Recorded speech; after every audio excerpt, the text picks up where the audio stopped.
বিরতির পর channel I কৃষি সংবাদে আরেকবার আমন্ত্রণ। ময়মনসিংহের ভালুকার মোতালেবের পর এবার ফেনীর পৌর এলাকায় সৌদি খেজুর উৎপাদনে সফল হয়েছেন এক উদ্যোক্তা। সৌদি আরব থেকে খোরমা খেজুরের বীজ এনে তা থেকে চারা তৈরি করে খেজুর উৎপাদন করেছেন তিনি। ফেনী প্রতিনিধি রবিউল হক রবির পাঠানো তথ্য ছবি নিয়ে একটি ডেস্ক রিপোর্ট। ডাক্তার মঞ্জুর ইকবাল দীর্ঘদিন ছিলেন সৌদি আরব প্রবাসী। সেখানেই তিনি ময়মনসিংহ জেলার আরেক প্রবাসী মোতালেবের কাছ থেকে রপ্ত করেন খোরমা খেজুর উৎপাদনের কলাকৌশল।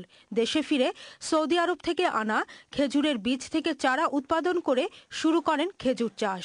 ফেনীতে নিজ বাসার ছাদে খেজুর বাগান করে তিনি আর্থিকভাবেও লাভবান হয়েছেন। খেজুরের বীজ নিয়ে চেষ্টা করলাম এবং বাগান এই কিছু চারা হলো, তারপর এটাতে আমি অনুপ্রাণিত হলাম, তারপরে আরো চারা করলাম, এখন আরো চারা করব। বাংলাদেশের যে কোনো প্রান্তে যে কোনো জায়গায় খেজুর হবে, কারণ এটা যেমন পাহাড়ে হয় তেমনি সমুদ্রের জলের ভিতরে হবে। এই খেজুর দিয়ে বাংলাদেশের অর্থনীতি ঘুরে দাঁড়াতে পারে। সার্বক্ষণিক তাকে সহযোগিতা করছেন সহধর্মিনী শারমিনা ইয়াসমিন। রাস্তার পাশে বা ইয়েতে লাগানো হয়, ইজিলি যে কোনো মানুষ পাচ্ছে। এখন তো মানুষ সৌদি আরব থেকে আসতে হয়, যে কারণে মানুষ সবার পক্ষে কেনা সম্ভব হয় না।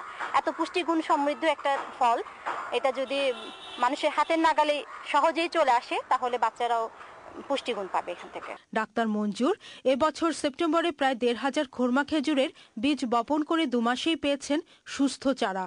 ইতোমধ্যে জেলায় চারা বিতরণের কাজ শুরু করেছেন তিনি। তার মতে বাংলাদেশের যে কোনো স্থানে যে কোনো মাটিতে খোরমা খেজুর চাষ করা সম্ভব। Sudipta Mahmud, national desk, channel I.